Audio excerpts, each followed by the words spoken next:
Hello guys, आज हम बात करेंगे पॉलिटिकल साइंस चैप्टर फर्स्ट, संविधान क्यों और कैसे, बात सेकंड। अगर आप चैनल पर नए हैं तो लाइक एंड सब्सक्राइब करें। अब हम बात करेंगे विश्व में संविधान सभा। फर्स्ट फर्स्ट पॉइंट, विश्व में संविधान सभा का सर्वप्रथम विचार देने वाला व्यक्ति ब्रिटिश नागरिक सर हैरी मेन थे। सेकंड पॉइंट, विश्व में सर्वप्रथम संविधान सभा 1786 में अमेरिका के फिलाडेल्फिया राज्य में बनाई गई थी। उस समय अमेरिका में 13 राज्य हुआ करते थे जिन्होंने मिलकर अमेरिका का संविधान बनाया, परंतु वर्तमान में 50 राज्य हैं।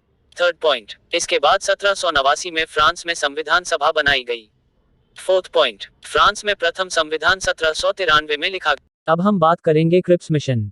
फर्स्ट पॉइंट, ब्रिटिश प्रधानमंत्री चर्चिल द्वारा ब्रिटिश संसद सदस्य तथा मजदूर नेता सर स्टेफर्ड क्रिप्स के नेतृत्व में मार्च 1942 में भारत भेजा गया था, जिसका उद्देश्य भारत के राजनीतिक गतिरोध को दूर करना था।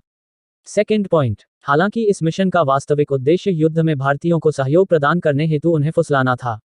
सर क्रिप्स ब्रिटिश युद्ध मंत्रिमंडल के सदस्य भी थे तथा उन्होंने भारतीय राष्ट्रीय आंदोलन का सक्रियता से समर्थन किया था। थर्ड पॉइंट, कांग्रेस की ओर से जवाहरलाल नेहरू तथा मौलाना अबुल कलाम आजाद को क्रिप्स मिशन के संदर्भ में परीक्षण एवं विमर्श हेतु अधिकृत किया था। अब हम बात करेंगे भारतीय संविधान सभा। फर्स्ट पॉइंट, भारत में संविधान सभा का विचार देने वाला व्यक्ति एम.एन. राय थे। सेकेंड पॉइंट, 1895, जहां तक भारत का संबंध है, भारत में सर्वप्रथम संविधान सभा के दर्शन 1895 में स्वराज विधेयक में देखने को मिलते हैं, जो कि बाल गंगाधर तिलक के निर्देशन में तैयार किया गया।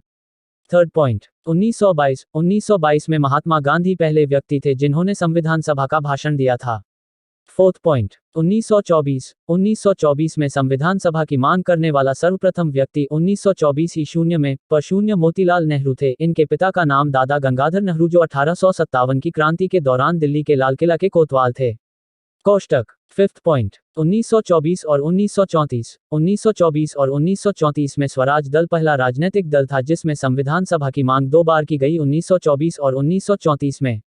नोट, संविधान के विचारों को जनता तक ले जाने का श्रेय पशून्य जवाहर नेहरू को जाता है, जिन्होंने अपने कई भाषणों में उल्लेख किया है और जनता से इसको अवगत कराया। सिक्स्थ पॉइंट, 1936 कांग्रेस की स्थापना 1885 दिसंबर 28 को हुई। कांग्रेस ने पहली बार 1936 ईशून्य में लखनऊ अधिवेशन संविधान सभा की अर्थ के महत्व की बात कही। इस अधिवेशन की अध्यक्षता पशून्य जवाहरलाल नेहरू के द्वारा की गई। उस समय कांग्रेस के प्रारंभिक कार्यकर्ता 72 थे। सेवेंथ पॉइंट, 1940 अगस्त 1940 में ब्रिटिश प्रधानमंत्री चर्चिल पहला व्यक्ति था जिसने कहा था, भारत का संविधान भारत के लोग स्वयं तैयार करेंगे।